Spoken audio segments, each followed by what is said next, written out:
नमस्कार दोस्तों, हमारे YouTube चैनल एजुकेटरी में आप सबका हार्दिक स्वागत है। फ्रेंड्स, आज हम कक्षा 7 विषय हिंदी अध्याय 4 मिठाई वाला के अभ्यास प्रश्नों को हल करने वाले हैं। तो सबसे पहले है कहानी से मैं पहला प्रश्न। मिठाई वाला अलग अलग चीज़ें क्यों बेचता था और वह महीनों बाद क्यों आता था?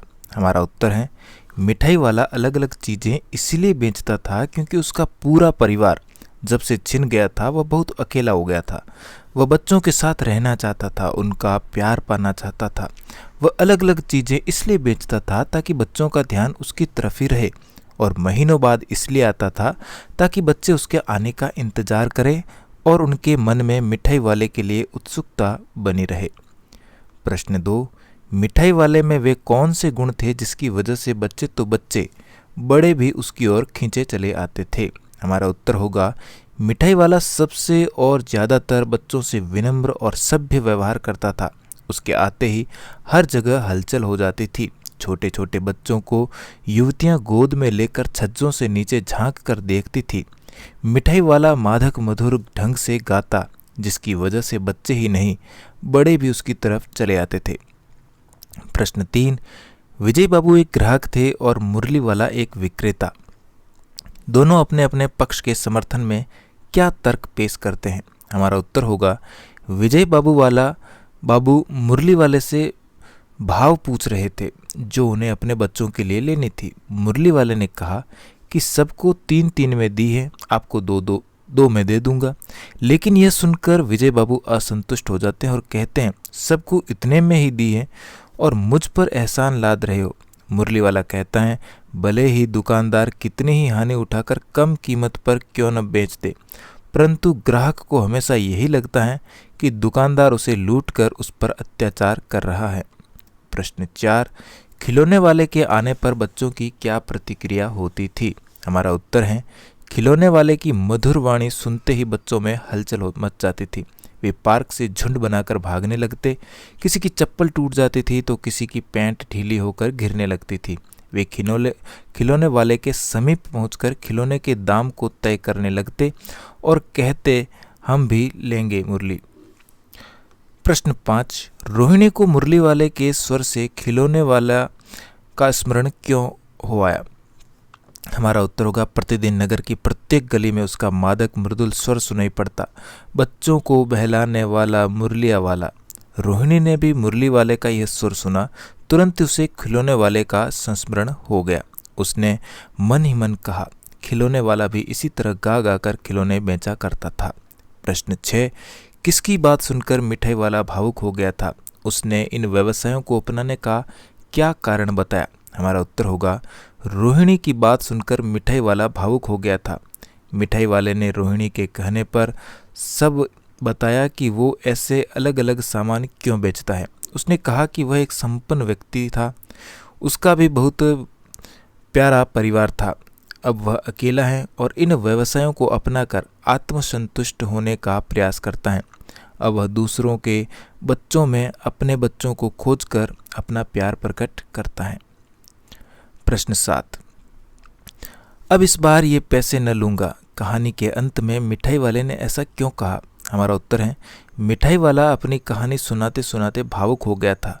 वह अपने भावों को छुपा न सका, उसकी आंखों से आंसू आ गए थे। इतने में बच्चे आए और रोहिणी ने उनके लिए मिठाई ली और पैसे भीतर से ही फेंक दिए।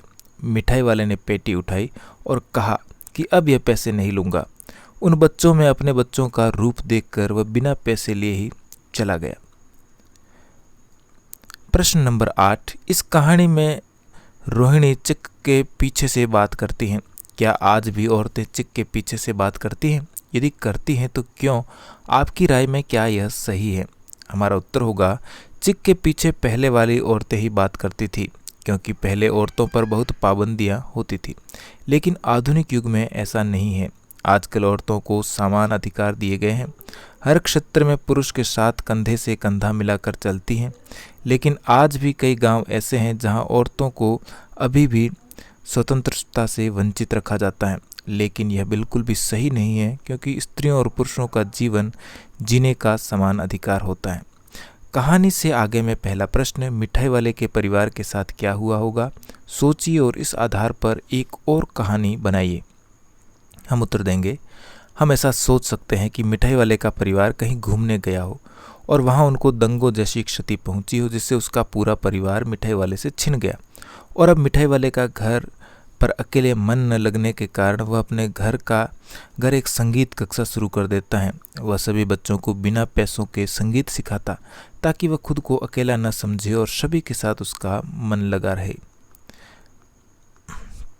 दूसरा प्रश्न, हाट, मेले, शादी आदि आयोजनों में कौन कौन सी चीज़ें आपको सबसे ज़्यादा आकर्षित करती हैं? उनको सजाने बनाने में किसका हाथ होगा? उन चेहरों के बारे में लिखिए। हमारा उत्तर है, हाट, मेले, शादी आदि आयोजनों में हमें सबसे पहले सजावट पसंद आती है। मेलों में अलग अलग झूले झूलना बहुत अच्छा लगता है। उनको सजाने बनाने में अलग अलग कारीगर लगे होते हैं। सबका अपना अलग अलग काम होता है। ऐसे व्यक्ति समाज के लिए सजावट कला निर्माण का कार्य करते हैं। वे चीज़ों को सजाकर व्यक्तियों के मन में रोशनी भर देते हैं और उनके खुद के जीवन अंधेरों से भरा होता है। प्रश्न 3, इस कहानी में मिठाई वाला दूसरों को प्यार और खुशी देकर अपना दुख कम करता है। इस मिजाज की और कहानियाँ कविताएं ढूंढी और पढ़ी। हम उत्तर लिखेंगे, एक बार रोहन अपने दोस्तों के साथ चिड़ियाघर देखने गया था। वहाँ सब ने बहुत सारे जानवर देखे। सबका समय बहुत अच्छे से बीत रहा था। सब वहाँ मज़े कर रहे थे, लेकिन रोहन ने देखा एक लड़की रो रही थी। सभी दोस्त वहाँ गए। सबने पूछा कि क्या हुआ, लेकिन वो चुप नहीं हो रही थी। तब उसके पास एक कुल्फ़ी बेचने वाला आया और उसने उस लड़की को कुल्फ़ी दिखाई और उसे खिलौना भी दिया।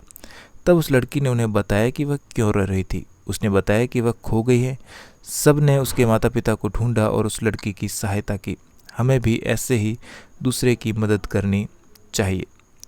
अनुमान और कल्पना में पहला प्रश्न, आपकी गलियों में कई अजनबी फेरे वाले आते होंगे।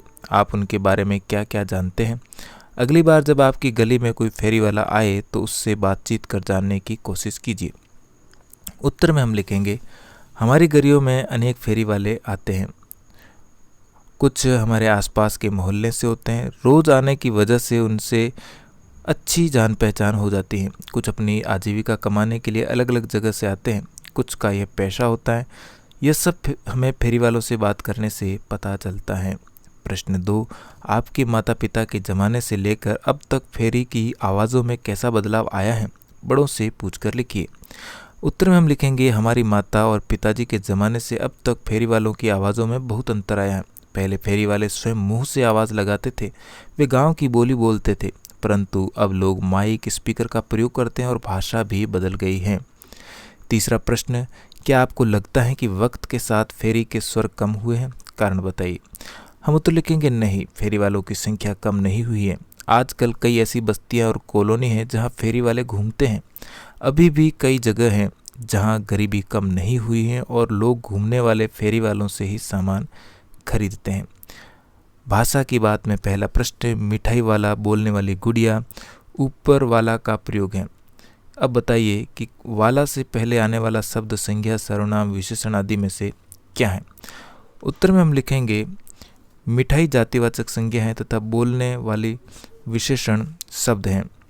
दूसरा, ऊपर लिखे वाक्यांश में उनका प्रयोग कीजिए। तो हम लिखेंगे, मिठाई वाला और बोलने वाली दोनों ही पदबंध हैं, जबकि गुड़िया शब्द संज्ञा है जो प्रकट करता है कि वह गुड़िया जो बोलती हैं। प्रश्न 2, अच्छा मुझे ज़्यादा वक्त नहीं, जल्दी से 2 ठो निकाल दो। उपयुक्त वाक्य में ठो के प्रयोग की ओर ध्यान दीजिए। पूर्वी उत्तर प्रदेश और बिहार की भाषाओं में शब्द का प्रयोग संख्यावाची शब्द के साथ होता है। जैसे भोजपुरी में 1 ठो लइका, 4 ठे आलू, 3 ठे बटुली। उत्तर में हम लिखेंगे, पूरा प्रश्न नहीं हुआ है। ऐसे शब्दों का प्रयोग भारत की कई अन्य भाषाओं बोलियों में भी होता है। कक्षा पता कीजिए कि किस किस की भाषा बोली में ऐसा है। इस पर सामूहिक बातचीत कीजिए। उत्तर में हम लिखेंगे, झारखंड की हिंदी, बंगला तथा असमी भाषा में भी ठो शब्द का प्रयोग होता है।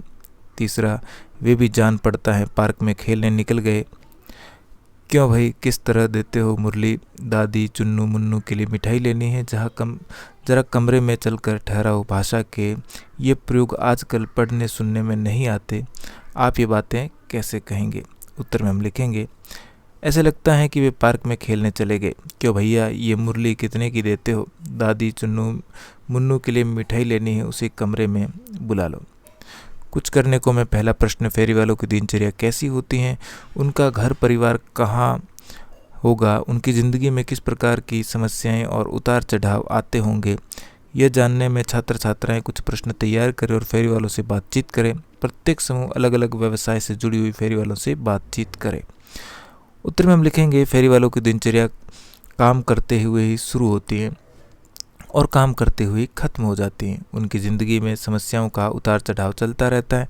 कभी बच्चों की फीस जमा करवाने के लिए पैसे कम पड़ जाते होंगे, तो कभी घर का कोई ज़रूरी काम लाने के लिए। हमने अलग अलग समूह बनाकर फेरी वालों से बात की तथा उनसे कई प्रश्न भी पूछे। उनसे यह जानने की कोशिश की कि वे अपना जीवन कैसे बिताते हैं, कैसे कपड़े पहनते हैं, उनके बच्चे कौन से स्कूल में जाते हैं। प्रश्न नंबर 2, इस कहानी को पढ़कर क्या आपको ये अनुभूति हुई कि दूसरों को प्यार और खुशी देने से अपने मन का दुख कम हो जाता है? समूह में बातचीत कीजिए। उत्तर में हम लिखेंगे, हमें भी यही लगता है कि अगर हम कभी किसी चीज़ से उदास होते हैं तो हमें वह बात अपने दोस्तों, रिश्तेदारों और परिवार से बांटनी चाहिए। इससे हमारा दुख कम होता है। साथ ही अगर हम सबको प्यार और खुशी दें तो हमें तृप्ति होती है, हमारा मन हल्का हो जाता है। प्रश्न 3, अपनी कल्पना की मदद से मिठाई वाले का चित्र शब्दों के माध्यम से बनाइए। उत्तर में हम लिखेंगे, मिठाई वाला कुर्ता पाजामा पहनता होगा, थोड़ी बहुत गर्मी से बचने के लिए गले में एक अंगूछा ओढ़ता होगा, उसके पास पाँव में चप्पल होती होगी, वह अपने सिर पर टोकरी रखता होगा जिसमें वह अपनी बेचने वाली चीज़ें रखता होगा। इसके साथ ही हमारा पाठ यहीं पर समाप्त हुआ। वीडियो अच्छा लगा तो लाइक शेयर और चैनल पर पहली बार आए तो चैनल को सब्सक्राइब जरूर करें। धन्यवाद।